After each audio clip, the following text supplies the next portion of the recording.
Hello world and welcome to HaXeZ. In this video we're going to be talking about data exfiltration, firewall evasion and DNS encapsulation, or to put it short, DNS tunneling.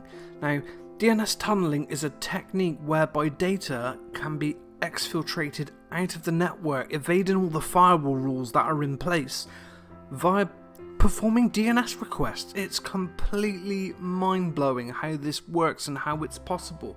And yeah, it's possible for a piece of software which is freely available on GitHub. It's even in the Debian repositories, and it's called Iodine or Iodine. And it's called Iodine because it's IP over DNS. That's your iodine. But also, iodine's atomic number in the atomic chemicals chart, the periodic table, is 53. And we know that 53 is the port for DNS. So, envision a scenario where you've successfully social engineered your way into a super secret organization, an evil organization. You've managed to tailgate someone in and you've bypassed physical security by blagging them and telling them you're a contractor or something like that. And then you find yourself a nice quiet corner office where nobody's looking and it's got an Ethernet port. You pull out your cable, you pull out your laptop and you jack into their network, and the DHCP server's like, yeah, welcome to the network. Here's an IP address, here's our DNS server, or it just assigns you network connectivity. So you're scanning around, compromised a few hosts, got a few reverse shells listening, and you think, right, I've probably got to get out of here, so I want to set up some persistence so I can access this externally. I want to install a backdoor or something so I can continue hacking their network from home. Not that you would, again, this is just a scenario. But then you've got a command and control server outside on the internet, and this is hosted on a domain. We're going to say Hacker1, for instance, or HaXeZ1. And yeah, it's hosted externally, and you try to ping the domain name. Now, you get no responses back from your server, but interestingly enough, your ping actually returns the correct IP address of your server, of your command and control center, which is weird. You would expect one or the other, right? Unless, of course, ICMP packets are disabled from entering and exiting the network, but you've got ICMP enabled on your box so you can ping it. So what's going on?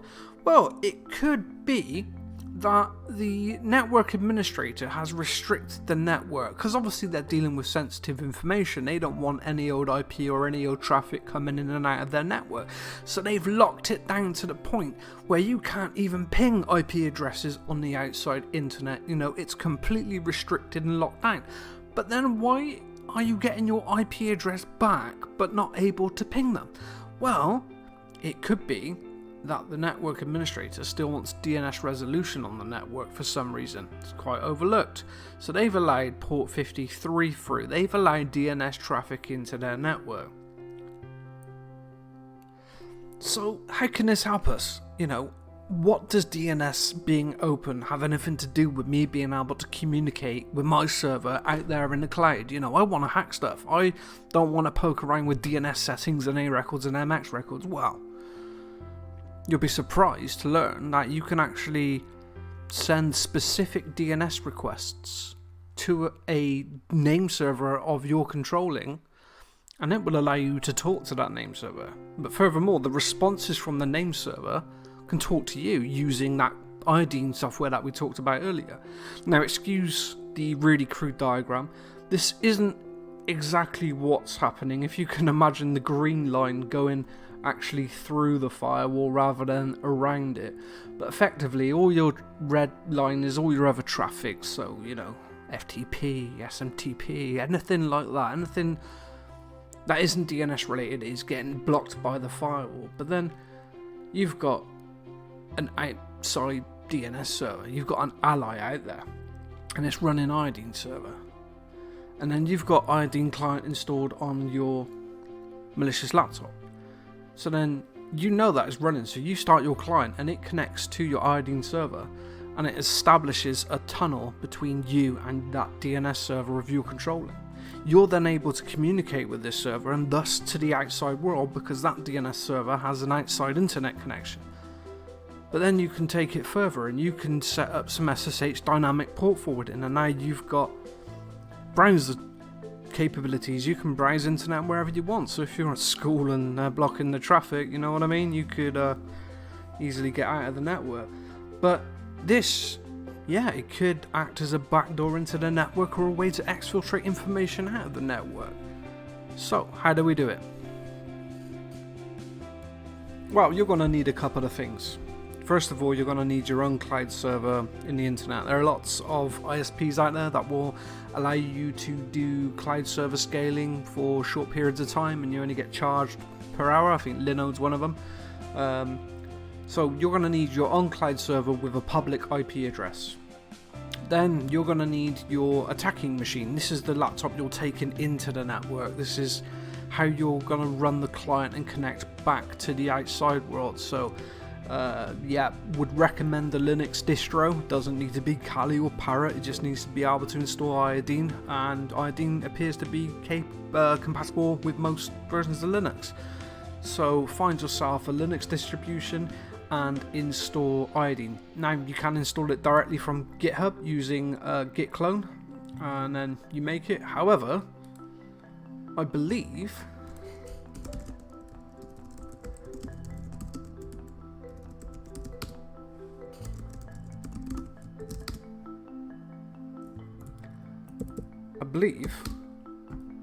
it's actually in the repositories already. When I set up the server earlier, when I was testing this out, it was already in the Debian repository. So yeah, you don't need to install it by GitHub, but it is there as an option. So you need a public client server, or just a public server, VPN, anything of your choosing. You need your laptop, you need Iodine installed on your laptop, and you also need a domain name that you control, that you own, that you can edit all the DNS records on.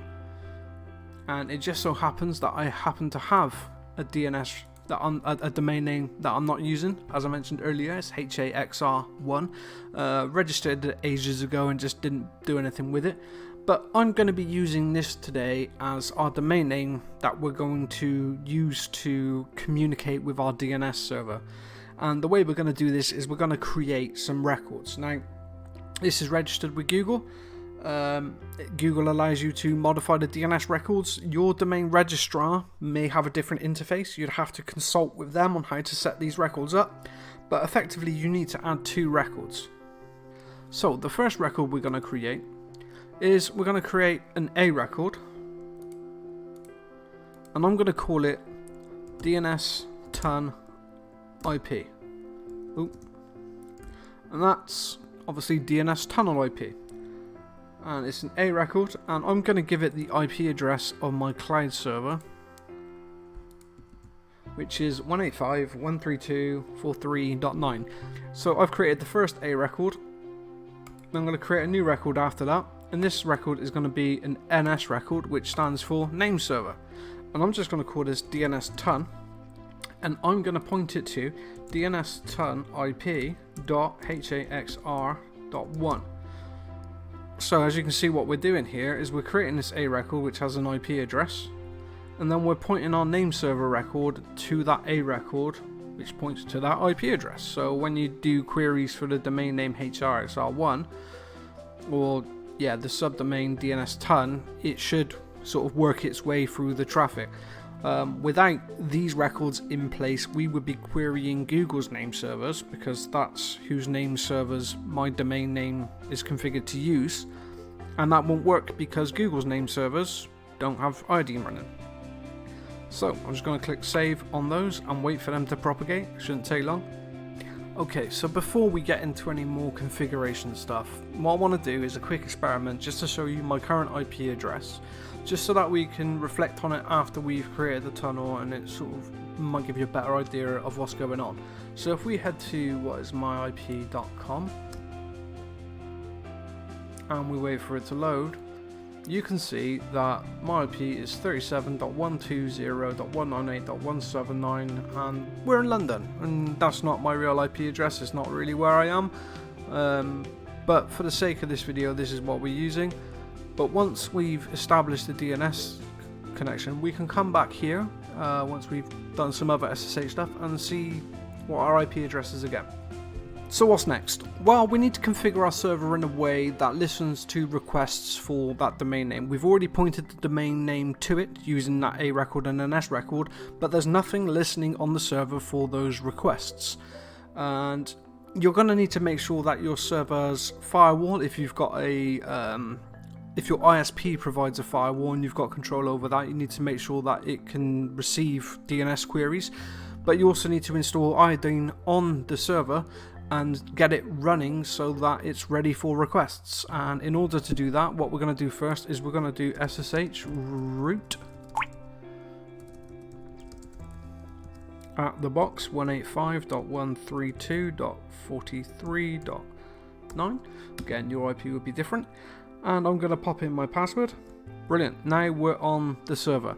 If I do a quick ifconfig, you can see there I've got two interfaces, the loop MAC address and the public IP address, which you need for this job to work. And what we're going to do now is we're just going to run Iodine, which is the server version of the software. So you have Iodine and Iodine, but it's all packaged in one. And we're going to do -F, -C, -P for password. And we're going to set a super secret password here. So I'm just going to go secret password 1337. And then we're going to specify the IP address that we want it to create the tunnel on. So this is going to be an internal address. So this is your 10.0s to 172s to 192s, you know, the internal IP address ranges that are reserved for internal networks.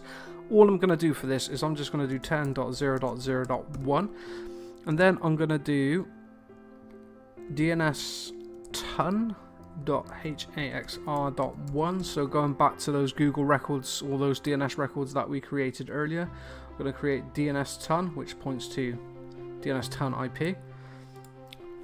And that should be it. We're going to hit return on that and let it run. And you can see there now it's listening to DNS requests for the domain dnston.haxr.1. What I'm going to do as well is I should have screened that so I can pull it in the background, but I'm just going to SSH back to the box again. And if I just run ifconfig now, you can see we now have a new interface, which is the one we just created. If you've ever connected a VPN before, you've probably seen something similar like the ton address. Well, this is effectively the same thing. It's the DNS address and it's listening on 10.0.0.1. So I'm just going to minimize that. I'm going to minimize my browser and I'm going to open a new terminal. So the server's running. You would do this before you go into the building, because obviously if you don't have internet access you can't get on to run it. So you've got this already set up in the cloud and running. So now it's time for the client setup. But what I want to do first is I want to launch Wireshark and start capturing traffic, just so that when we start sending our requests from our client to the server, you can see what's going on. It's called a PCAP, and Wireshark allows us to monitor our network interface to see what requests are being sent out and what requests are being received. And it's quite interesting when you look through it and see the DNS requests and what's actually happening. So we're just going to go sudo Wireshark. And that will start, and we're just going to select our Ethernet address and we're going to click capture, and that will start capturing all the packets. Now if I was to bring up a new terminal and do a curl google.com, and if I go back to Wireshark as super user and I filter via DNS, you can see there what's happening. So I sent a DNS request out to google.com. Now again, in our scenario we have no internet access, so we wouldn't be getting responses back, but you can see there we sent a query and we got a response back giving us the A record 4142.250.200.46. But that's what a normal DNS query looks like. Now we're going to see some really interesting stuff when we do our queries, because it doesn't look anything like that.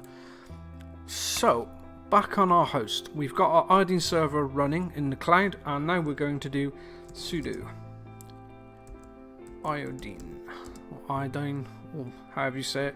And then we're going to do -F, -P for password. I'm not sure what -F does, I'll have to look that up in a minute. Secret password 1337, I believe we set it as, and then we're going to specify the domain that we set up earlier. So it's going to be dnston.haxr.1, and we're going to hit return, and we're going to pop in our sudo password, and we're going to wait. Oh, that was quicker than I was expecting, to be honest, a lot quicker. If we jump back on our server, cool, that's still listening.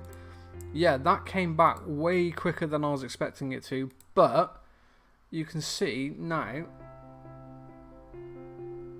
that it's looking... did that even work?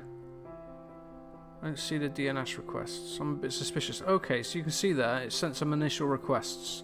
See these longer strings?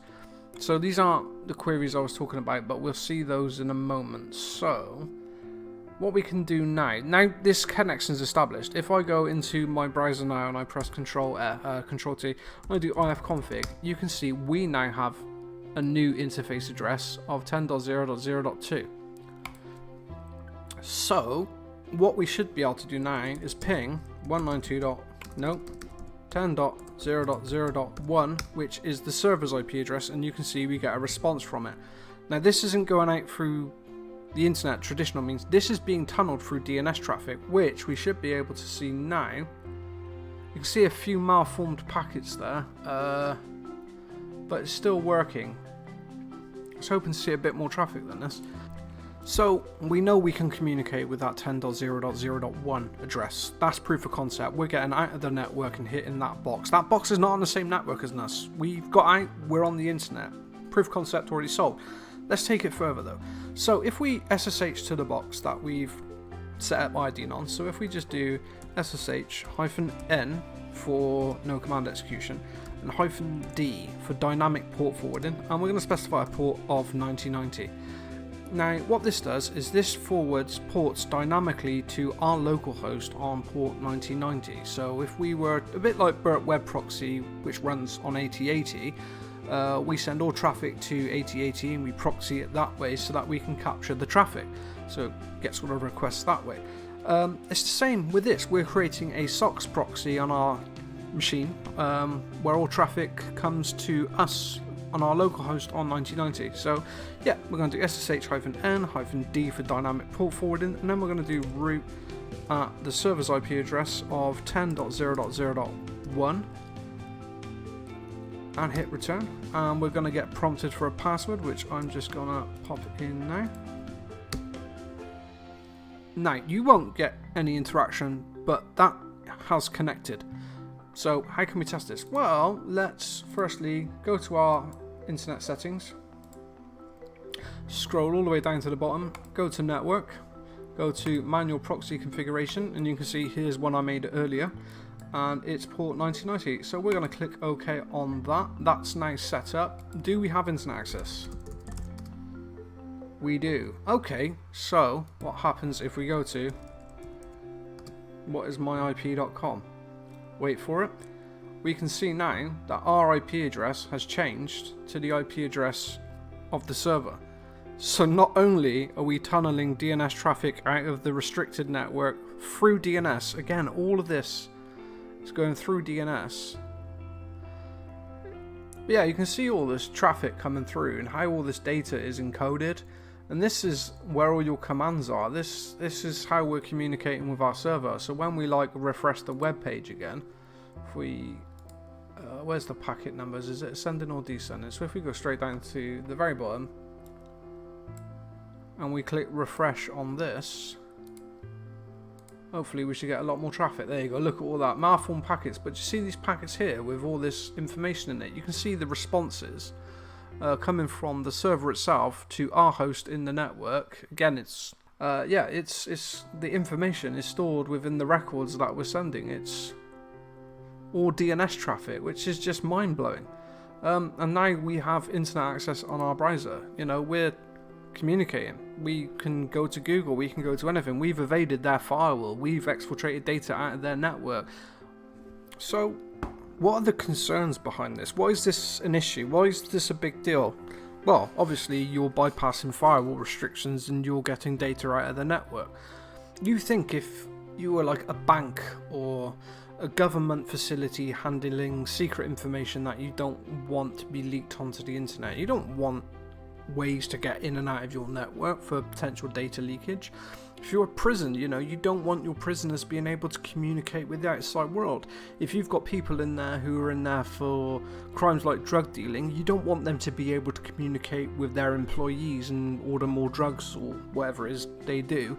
You don't want them to be able to tell them to go harass someone's dog or something like that. You want to make sure that the network is locked down to the point where communications can't get out if you don't want them to. Banks, you don't want people breaking in, stealing sensitive information and exfiltrating it out.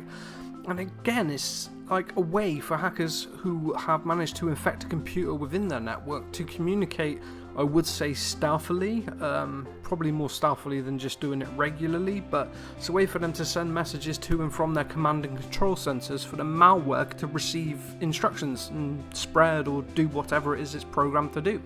So these are the concerns, but another big concern is, imagine if you were a red teamer or hacker, you bypass physical security as we envisioned earlier, and you were able to implant an easily concealed device on their network, somewhere up high maybe, or somewhere tucked away in the corner, just a little Raspberry Pi that is maybe powered over Ethernet internet or has a little battery pack next to it. You only need it for as long as you can find another way out of the network, right? But imagine you're able to sneak one of these devices into a network, plug it in, boom, instant backdoor into the network via DNS traffic, despite any restrictions that the administrators put in place. It's very scary. And the weird thing is, DNS isn't technically doing anything that it's not supposed to. This is how DNS works. You're requesting information about a domain name and the name server's responding with that requests. The actual process, granted, we've run a program to embed information in those requests to hide it, so when you're looking for a long TXT record for our domain name and your data's encoded in there, but yeah, arguably DNS is doing nothing wrong, so you can't really change DNS to mitigate this. So how do you mitigate this? How do you mitigate an issue with a service that's functioning as it's supposed to? Well, there are actually a number of ways. So the first thing you can do is add block lists, obviously. So if you know that a certain domain is nefarious, again, there are security things out there that share this information. Okay, this domain's bad, let's block it. And then you add it to a block list, and that block list will grow over time. But what's to stop a hacker or somebody from just registering a brand new domain and doing this attack anyway? Well, then you can use an allow list. So if you know that your employees only need to be accessing certain sites on your network, you can just pop those into an allow list and everything else gets dropped on the way back into the network. Now again, yeah, if you don't want any traffic in there, you just don't allow anything. But there is arguments to be made about taking over domain names and setting up the DNS records and pointing it there anyway. So there is a possibility that even the BBC, for instance, could get compromised. Somebody could get into their domain, add a new A record, a new NS record, and perform this attack on a whitelisted domain. The other thing is also packet and traffic inspection services. Some firewalls already do this. I mean, you can tell the difference between a regular DNS query and these absolutely bonkers queries that are really long. I mean, this does not look like a regular DNS query. You saw a regular DNS query right at the start when we were talking to Google. You send an A record to Google, that's what DNS traffic usually looks like. And then these queries start getting longer and longer until eventually, we're hiding stuff. Well, we're getting a lot of malformed packets, but we're getting a lot of stuff hidden inside the requests themselves.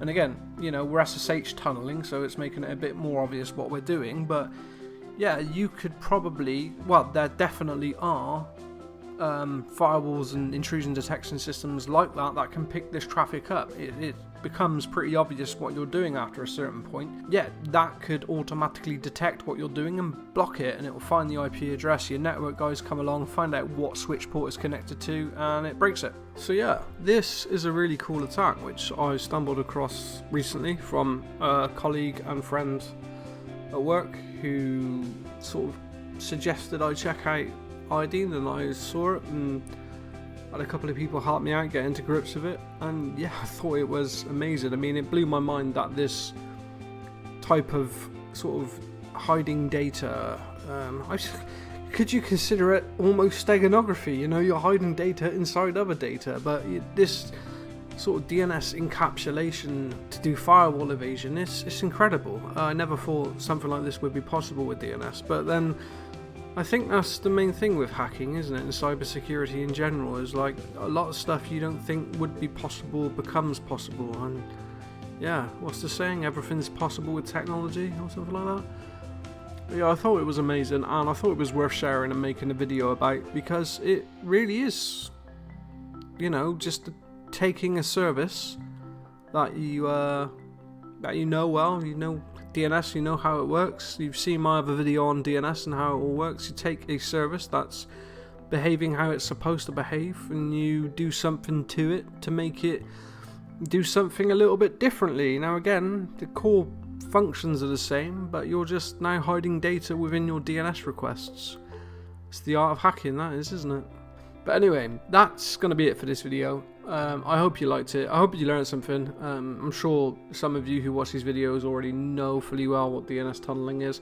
Something I recently came across and thought it was cool. Again, I'm still quite early in my cyber journey, so I'm not going to pretend to be an expert in anything. I'm pretty much a beginner at everything at this point, but I think that's going to be the way for a long period of time.